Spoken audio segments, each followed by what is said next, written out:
ఇక వివరాల్లోకి వెళ్తే కాకినాడ నగరంలోని ఖాళీ స్థలాల పన్నులను వసూలు చేసేందుకు ప్రత్యేక డ్రైవ్ను చేపట్టనున్నామని కాకినాడ నగరపాలక సంస్థ ప్రత్యేకాధికారి జిల్లా కలెక్టర్ షాన్ మోహన్ సగిలి తెలిపారు. నగరంలో ఖాళీ స్థలాల ద్వారా 30% మేరకు మాత్రమే పన్ను వసూలు అవుతుందని, ప్రత్యేక డ్రైవ్ ద్వారా చట్టపరంగా ఖాళీ స్థలాల యాజమాన్యాలకు నోటీసులు జారీ చేసి నవంబర్ 25 వరకు గడువును ఇవ్వడం జరుగుతుందని, అప్పటికి వారు పన్ను చెల్లించకపోతే ఆ స్థలాన్ని కార్పొరేషన్ స్వాధీనం చేసుకునే విధంగా చర్యలు తీసుకోవడం జరుగుతుందని ఆయన హెచ్చరించారు.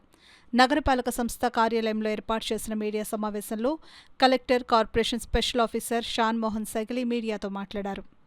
Anyway will give a separate press note also. కొంత యాక్ట్ పరంగా టైట్గా ఒకసారి కొంచెం ప్లాన్ చేసుకొని చెప్తాను దాని గురించి కూడా. మళ్ళీ బట్ వేకెంట్ ల్యాండ్స్ ఎక్కువ ఉన్న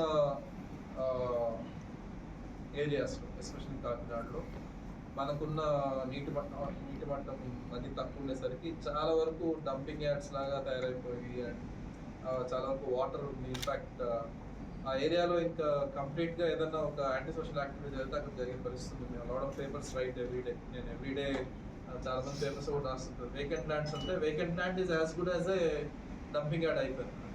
ఒక 500 మీటర్స్లో డంపింగ్ యార్డ్ అది వాడకుండా పక్కన వేకెంట్ ల్యాండ్లో వేసే సంస్కృతి ఉంది మనకి.